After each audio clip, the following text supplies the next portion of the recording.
وقال الرسول يا رب إن قوم اتخذوا هذا القرآن مهجورا، اور پیغمبر کہیں گے کہ اے پروردگار میری قوم نے اس قرآن کو چھوڑ رکھا تھا۔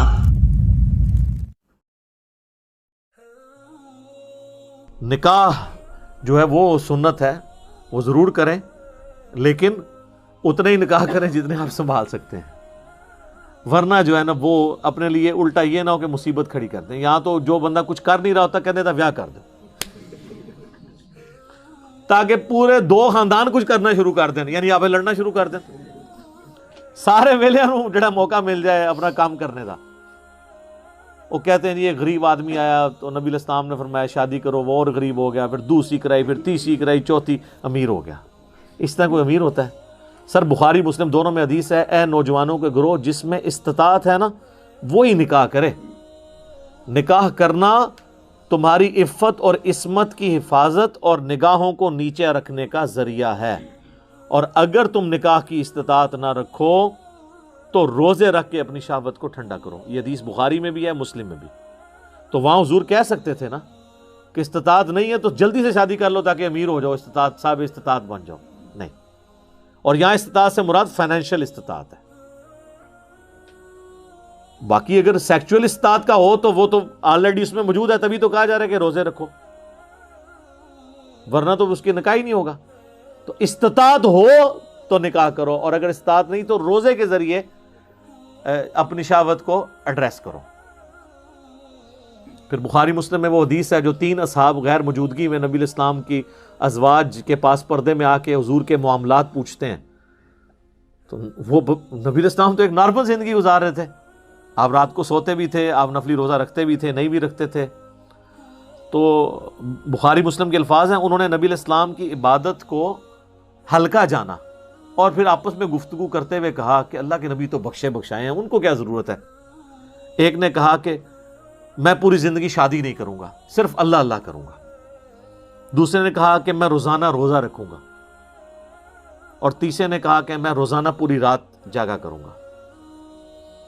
یہ کہتے ہیں 40 سال تک عشاء کے وضو سے فجر اے تکیو کیا ہوندہ ہے انہاں نال۔ یہ چلے گئے، یہ باتیں کر کے وہ وہاں پہ گئے تو نبی علیہ السلام کی زوجہ محترمہ جو تھی انہوں نے سن لیا، اور جب حضور واپس آئے تو انہوں نے کہا کہ جی وہ آپ کے چیتے آئے تھے یہ دعوے کر کے گئے ہیں۔ حضور نے کہا بلاؤ ان کو۔ بخاری مسلم کے الفاظ ہیں، بلایا گیا، آپ فرمایا اللہ کی قسم میں تم سے زیادہ اللہ کا تقوی رکھتا ہوں۔ یہ پہلا جملہ یہ چھکا تھا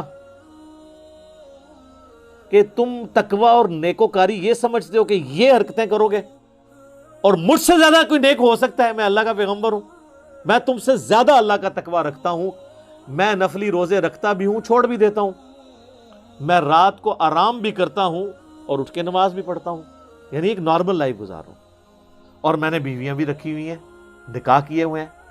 پھر آپ نے فرمایا فمن رغب عن سنتی، جس نے میری سنت کو چھوڑ دیا۔ ویسے عموماً بولا جاتا ہے ان نکاح سنتی، وہ بھی حدیث کے الفاظ اس میں تو نہیں ہیں، ابن ماجہ میں ایک روایت موجود ہے، لیکن اس میں امپلائڈ ہے کہ تینوں چیزوں کے بارے میں آپ نے مشترکہ کہا کہ فمن رغب عن سنتی، جس نے میرے طریقے کو چھوڑ دیا، یعنی میرے طریقے میں تینوں چیزیں کہ نکاح کرنا چھوڑ دیا، یا اس نے روزانہ جاگنا شروع کر دیا، عشاء کے وضو سے 40 سال تک فجر پڑھنی شروع کر دی، میرے لو فارغ جے۔ او ایک بازی کرتے ہو سکتا ہے، اللہ نے نبی دا مننے والا نہیں ہو سکتا۔ تو خدا کے لیے اپنے بزرگوں کو بے عزت ہونے سے بچائیں، یہ فضیلت نہیں ہے، یہ اگر ان کی بزرگی کو اگر کوئی ختم کرنے والی چیز ہے وہ یہ ہے کہ 40 سال تک عشاء کے وضو سے فجر پڑھتے تھے۔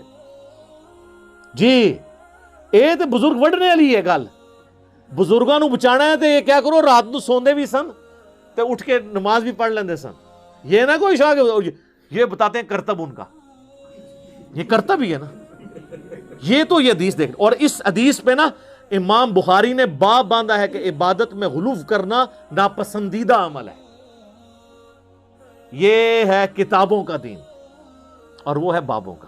اسی تو ہم عرض کرتے ہیں کہ مرنے سے پہلے اے مسلمان کر لے اس پہ غور، کتابوں کا خدا اور ہے، بابوں کا خدا اور۔ یہ بابوں نے تو پتہ نہیں کس خدا کا تعارف آپ کو کروایا ہے، جو کتابوں کا خدا ہے نا، جو پیغمبروں کا خدا ہے، وہ تعارف اس طرح کرواتا ہے اپنا۔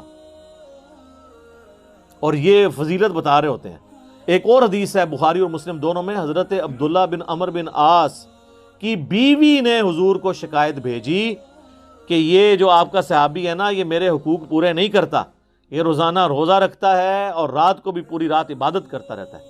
تو نبی علیہ السلام نے ان کو بلا کے پوچھا کہ اے عبداللہ, میں نے تمہارے بارے میں یہ سنا ہے, کیا ایسا ہی ہے؟ انہوں نے عرض کی یا رسول اللہ ایسا ہی ہے. وہ تو ایکسپیکٹ کر رہے تھے حضور کہنے کے یار ادھر آنا ذرا جفی پا, تو صحیح نکلے ہیں میرے صحابہ وچوں. ہاں فرمایا عبداللہ اگر ایسا کرو گے, پوری رات جاگو گے تو تم اندھے ہو جاؤ گے, تمہاری آنکھوں کا بھی تم پہ حق ہے, تمہارے جسم کا بھی تم پہ حق ہے, تمہاری بیوی کا بھی تم پہ حق ہے. پھر نبی علیہ السلام فرمایا دیکھو میں بھی تو ایک لائف زندگی گزار رہا ہوں نا, میں رات کو سوتا بھی ہوں, اٹھ کے نماز بھی پڑھتا ہوں, نفلی روزے رکھتا بھی ہوں, چھوڑ بھی دیتا ہوں. انہوں نے کہا یا رسول اللہ صلی اللہ علیہ وسلم میرے اندر بہت طاقت ہے, میں اللہ کی عبادت کر سکتا ہوں, تو میں تو روزانہ روزہ رکھوں گا. آپ نے فرمایا کہ جو روزانہ روزہ رکھتا ہے گویا کہ ایسا ہے کہ وہ روزہ رکھتا ہی نہیں. چلو زیرو. یہاں کتنے بزرگوں کا کہتے ہیں جی این سال تو انہوں کا روزہ ہے, او خدا دا نہ گلاں بند کر دو, بزرگی بچانی سے کسی دی ہے, پٹھیاں پٹھیاں گلاں بند کرو. آپ فرمایا جو روزانہ روزہ رکھتا ہے گویا وہ روزہ نہیں رکھنے والا. پھر آپ نے فرمایا کہ مہینے میں 3 روزے رکھ لو, یہ گویا ایسا ہے کہ تم ہمیشہ روزے رکھتے ہو.